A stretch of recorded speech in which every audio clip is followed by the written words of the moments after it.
சரவணபவ. வெற்றிவேல் வீரவேல். வேலும் மயிலும் சேவலும் துணை. ஆன்மீக நண்பர்கள் அனைவருக்கும் பால அருஞ்சுவேகம் யூடியூப் சேனல் சார்பாக இனிய நல்வணக்கம். இந்த நாள் உங்கள் அனைவருக்கும் இனிய நாளாக அமையட்டும். தை மாதம் பிறந்துட்டாலே வரிசையா தெய்வ வழிபாட்டுக்குரிய நாட்கள் பக்தி பரவசத்தை ஏற்படுத்தும். அந்த வரிசையில பாத்தீங்க அப்படின்னா தைப்பூசம் அப்படின்றது உலகம் முழுவதிலும் இருக்கக்கூடிய முருக பக்தர்களால கோலாகலமா கொண்டாடப்படக்கூடிய ஒரு முக்கியமான விழா. இந்த விழா முருகனுக்குரிய முக்கியமான விரத வழிபாட்டு நாள் அப்படின்னு நாம சொன்னாலும் இந்த நாளில் சிவபெருமான், அம்பாள், குரு பகவான வழிபாடு செய்யறப்போ நமக்கு சிறப்பான பலன்கள் கிடைக்கும் அப்படின்னே சொல்லப்படுது. தைப்பூச திருநாள் முருகப்பெருமானுக்கு உரியது அப்படின்னு நம்ம அனைவருக்கும் தெரியும். ஆனா இந்த தைப்பூசம் யாருக்குரியது? அந்த தினத்துல நாம யாரை வழிபாடு செய்யணும்? தைப்பூச வழிபாடு தோன்றிய கதை, தைப்பூச நாளுக்குரிய சிறப்பு என்ன, இதெல்லாம் பத்தின உண்மையான விளக்கங்களை தெரிஞ்சுக்கிட்டு இந்த தைப்பூச நாளில் விரதம் இருந்து வழிபாடு செய்தா இறையருளை முழுமையா நம்மளால பெற முடியும். அதை பத்தின முழுமையான தகவலை தான் இந்த பதிவுல நான் எடுத்து சொல்லியிருக்கேன். அதனால இந்த பதிவை கொஞ்சம் கூட ஸ்கிப் பண்ணாம பாருங்க. வாங்க பதிவுக்குள்ள போடலாம். இது வரைக்கும் நம்ம சேனலை சப்ஸ்கிரைப் பண்ணாம இருந்தா சப்ஸ்கிரைப் பண்ணிட்டு அப்படியே மறக்காம பக்கத்துல இருக்கிற பெல் பட்டனும் கொடுத்து வச்சுக்கிறேங்க. முருகப்பெருமானுக்குரிய முக்கிய வேண்டுதல்கள்ல ஒண்ணுதான் காவடி எடுக்கிறது. இந்த காவடி எடுக்கக்கூடிய முறை தோன்றிய தலம் பாத்தீங்கன்னா பழனிமலை. இந்த பழனிமலை தலத்துல மிக முக்கிய விழாவாக கொண்டாடப்படுறது எதுன்னு பாத்தீங்கன்னா தைப்பூசம். இந்த தைப்பூச தினத்துக்கும் பழனிமலை தலத்துக்கும் பாத்தீங்கன்னா மிகப்பெரிய தொடர்பே இருக்கு. அடுத்ததா பாத்தீங்க அப்படின்னா முருகப்பெருமானுக்கு மட்டும் ஏன் தைப்பூசத்துல விசேஷமான பூஜைகள் செய்யப்படுது, இதற்கு பின்னாடி என்ன காரணம் அப்படின்னு பார்த்தோம்னா, சிவபார்வதியோட மகனா பிறந்த முருகன் வைகாசி விசாகத்தன்னைக்கு தோன்றியதுனால அந்த நாளை வைகாசி விசாகம் அப்படின்னு சிறப்பா கொண்டாடப்பட்டுட்டு வருது. ஆறுமுகனா பிறந்த முருகன் 6 ரூபங்களையும் ஒரே ரூபமாகிய கார்த்திகை திருநாள் கார்த்திகை திருவம் அப்படின்னு விசேஷமா கொண்டாடப்பட்டுட்டு வருது. அதே மாதிரி அன்னைக்கிட்ட வேலை வாங்கி வேல் முருகனாக நின்ற தைப்பூசம் வெகு விமர்சையா பக்தர்களால தைப்பூச திருநாளா கொண்டாடப்பட்டுட்டு வருது. ஐப்பசி சஷ்டியில அந்த வேலை கொண்டு அசுரர்களை முருகப்பெருமான் அழித்தார். இதனால வேல் வழிபாடு செய்வது அப்படின்றது நம்முடைய துன்பங்கள் அனைத்தையுமே நீக்கி எதிர்மறை ஆற்றல்கள் ஒளிந்து நல்வாழ்வு கிடைக்க செய்யும் அப்படின்னே நம்பப்படுது. வள்ளியை திருமணம் புரிந்த பங்குனி உத்திரமும் பாத்தீங்கன்னா முருகப்பெருமான் மிகவும் விசேஷமான நாள் தான். பார்வதி தேவி கிட்ட முருகன் வேல் வாங்கிய அந்த நாள் தான் தைப்பூசம். இந்த நாளில் கோவிலுக்கு போய் காவடி எடுக்கிறது, பால்குடம் தூக்குறது, தீ மிதிக்கிறது, வேல் வழிபாடு செய்யறது அப்படின்னு பக்தர்களுடைய கூட்டம் அதிகமாகவே இருக்கும். அடுத்ததா பாத்தீங்கன்னா தைப்பூசத்துக்கு பின்னாடி இருக்கக்கூடிய புராண கதை என்ன, அதையும் நாம தெரிஞ்சுக்கலாம். சிவபெருமான் நடராஜராக தனித்து ஆனந்த தாண்டவம் ஆடிய நாள் மார்கழி மாதத்துல வரக்கூடிய திருவாதிரை திருநாள். இந்த நடனத்தை பிரம்மா, விஷ்ணு, பதஞ்சலி முனிவர், வியாக்ரத முனிவர் இவங்களுக்காக சிதம்பரத்துல சிவபெருமான் அரங்கேற்றினாரு. இந்த நடனத்தை பார்வதி தேவியும் ரசிச்சு பார்த்துக்கிட்டு இருந்தாங்க. சிவபெருமானுடைய ஆனந்த தாண்டவத்தை பார்த்த சிவகாமிக்கும் இதே மாதிரி தாண்டவம் ஆடணும் அப்படின்ற ஆசை வந்தது.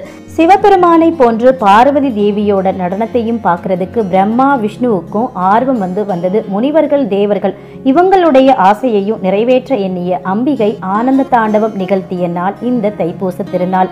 சிவபெருமான் ஆனந்த தாண்டவம் நிகழ்த்திய நாள் திருவாதிரை அப்படின்னு கொண்டாடப்படுறது மாதிரி அம்பாள் நடனமாடிய திருநாள் தைப்பூசம் அப்படின்னு கொண்டாடப்பட்டது.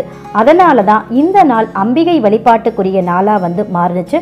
இந்த நாள் முருகனுக்குரிய திருநாளா மாறிய தலம், அதாவது கோவில் எதுன்னு பாத்தீங்கன்னா பழனிமலை தான். பழனிமலைக்கும் தைப்பூசத்துக்கும் என்ன தொடர்பு அப்படின்னு பார்த்தோம்னா, பழனிமலையோட அடிவாரத்துல இருக்கக்கூடிய பெரிய நாயகி அம்மன் கைலாசநாதரோட தனி கோவில்ல அருள் பாலிக்கிறாங்க. இந்த கோவில்ல பாத்தீங்கன்னா சிவன், அம்பாள் சன்னதிக்கு நடுவுல முருகன் சன்னதி இருக்கும்.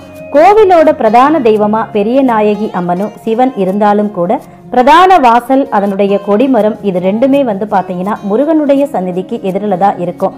கோவிலுக்குள்ள வர்றப்போ முதல்ல முருகனை தரிசித்துட்டு தான் அதுக்கப்புறமா அம்பாள், சிவனை தரிசிக்க முடியும். காலப்போக்கில் பாத்தீங்கன்னா அந்த கோவிலோட பிரதான தெய்வமா முருகனே மாறி போனார். தைப்பூச விழாவுக்கான கொடி முருகன் சந்நிதிக்கு எதிரில் இருக்கக்கூடிய கொடிமரத்துல தான் ஏற்றப்படுது.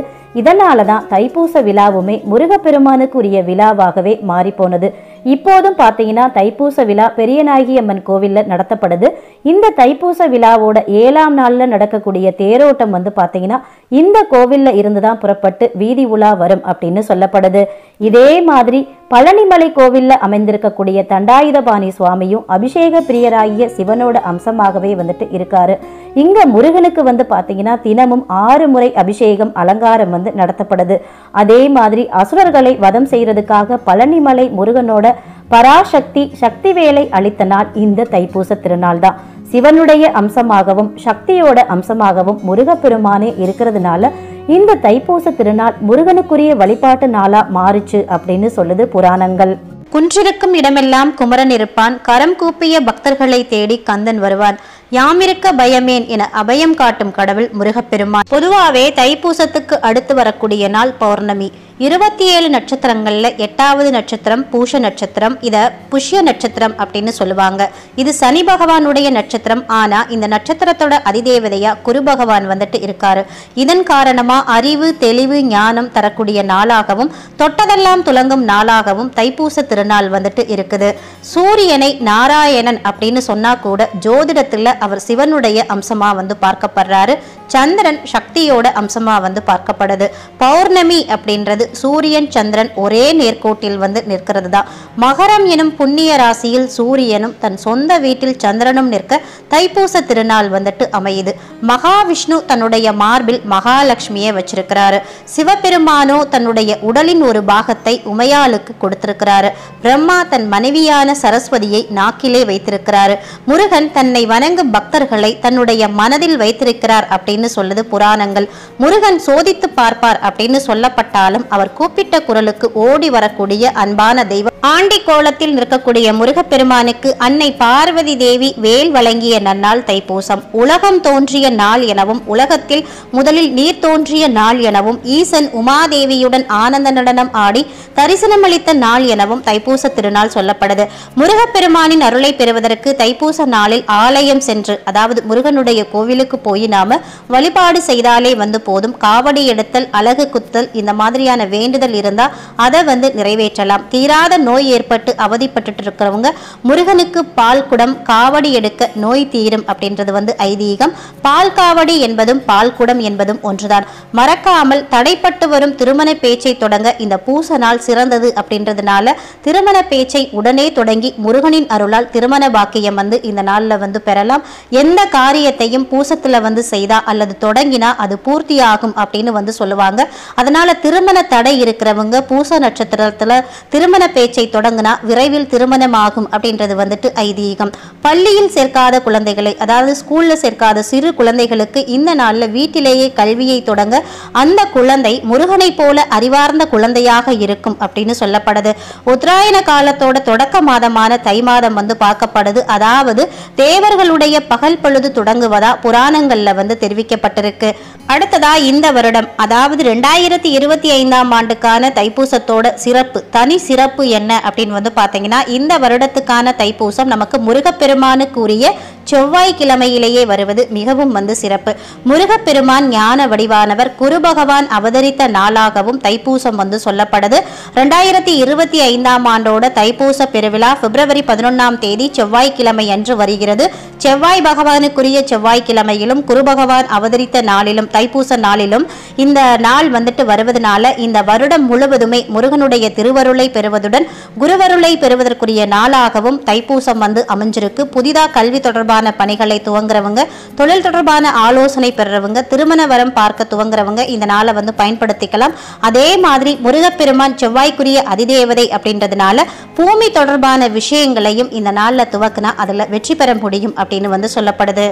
இதுதான் வந்து பார்த்தீங்க அப்படின்னா தைப்பூசத்துக்கு பின்னாடி இருக்கக்கூடிய புராண கதை. இவ்வளவு சிறப்பு வாய்ந்த இந்த தைப்பூச திருநாளில் முருகப்பெருமானையும் சிவபெருமானையும் அம்பாலையும் அதே மாதிரி குரு பகவானையும் வழிபட்டு வாழ்வில் நீங்கள் பெற வேண்டிய அனைத்து விதமான வளங்களையும் நலங்களையும் பெறணும் அப்படின்னு சொல்லி அனைவருக்கும் தைப்பூச திருநாள் வாழ்த்துக்கள் கூறி இந்த பதிவை இதோடு நிறைவு செய்கிறேன். இந்த பதிவு உங்களுக்கு மிகவும் பயனுள்ள பதிவாக இருந்திருக்கும் நினைக்கிறேன்.